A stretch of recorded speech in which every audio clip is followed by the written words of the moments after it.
Hello and welcome back to the channel. Glad to have you here. Today's video is going to be all about practical, effective and powerful skills that you need to learn if you want to cope with your stress, with your anxiety, with your burnout and negative feelings as well. So if you have any of these, then this video is for you.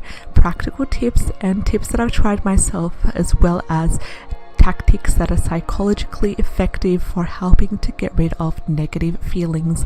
And this is not only to get rid of negative feelings, but also to learn how to properly process these feelings and emotions so they don't end up kind of reappearing in your life in the future through other ways. And the top tip I have for you, and this is number one, is to write out your emotions.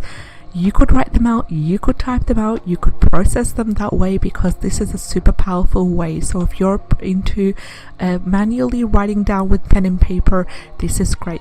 You could make get yourself a journal that's dedicated to writing out your emotions, writing your day-to-day stuff, and you keep it away from your gratitude journal, because this notebook or this journal that you're going to use for coping with anxiety and stress is dedicated to processing your emotions.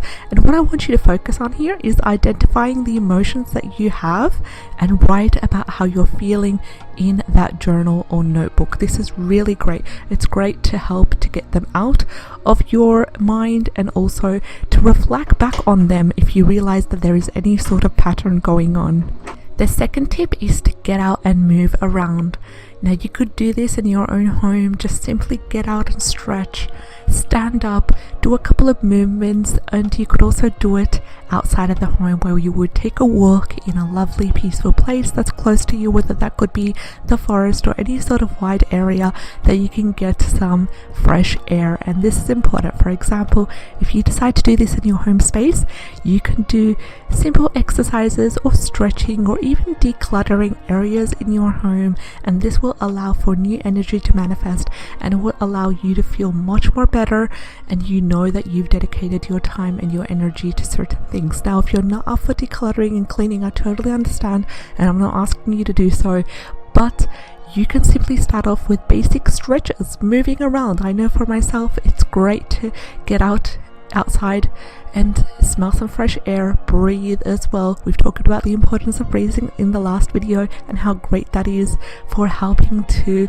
detox the body, for helping to remove anxiety and negative emotions as well. So moving around is super powerful, and you could even also just use the space that you have to move around and to stretch, or even move around furniture in your home. I know in feng shui there is this belief that if you are suffering from any sort of negative emotion, you could literally see a dramatic improvement if you move around the furniture in your home. Just once a week, if you're feeling low, if you're feeling negative feelings or anxiety or stress, just focus on moving at least one thing around in your home, just changing the location of this place, or even incorporating any sort of new thing to your home, whether that's a new pillowcase for your couches, for example, whether that's any sort of new little candle, anything that brings you happiness and joy, whether that's a simple thing or it's a large thing. So my tip from this whole section of moving around is to either simply do daily stretches and exercise that's simple, that's easy, or at least focus on moving your furniture around at least once or twice every month. The third tip is to limit your access to social media. Don't focus on the news and don't focus on social media, because usually these days we found ourselves so stuck to the social media and what's going on with other people that we tend to forget to focus on about our own life and our own interest and needs as well. And I don't blame you, because I've been stuck in that cycle before and I totally understand how it feels.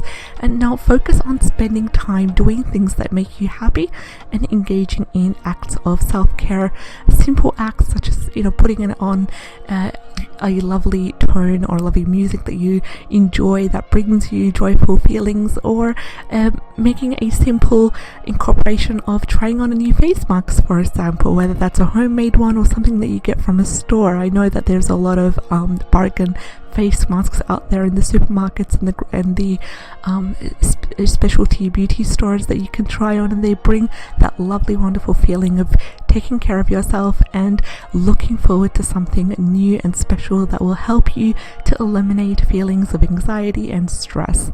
And then the last tip is one of the most important. It's actually as important as writing down your emotions, even much more, and this is maintaining social support. The right social support network will make a dramatic change in your life. Now, I'm not saying to focus completely on that, because we all don't have option of having a strong social support network. But if you do so, if you're able to connect with any of your friends, or even if it's just that one special friend that you have, whether that's online or face to face or through text messaging or even on a video chat. Like, for example, I've relocated here to Finland, and I've lost most of my friends, but there's always that one or two of my special friends that are on the other side of the world in Australia, that it brings me joy to connect with them through text or through video chatting. And it really helps to de-stress, and it really helps to cope with the changes of moving to a new country and all these sort of barriers that we tend to face when we make big changes in our lives. So check in to see how they're going, update them on yourself, share experiences together, and this will help really not only in the bonding but also in reducing your anxiety and boosting your confidence and your coping skills with life. So we've come towards the end of our video today. We've talked about the 4 top strategies to cope with anxiety, starting from writing your own emotions, using a journal that's dedicated for that, moving around, limiting your access to social media, especially the corrupt kind of side of social media when it comes to the news, when it comes to specific accounts that just are not productive and don't really set out the standards that you want in your life, and also maintaining the correct, effective social support. So we've come towards the end of our video. Thank you so much for watching till the end, and if you found this content helpful, please subscribe, like and share. We'd love to have you on board. Take care and have a great day. Bye bye.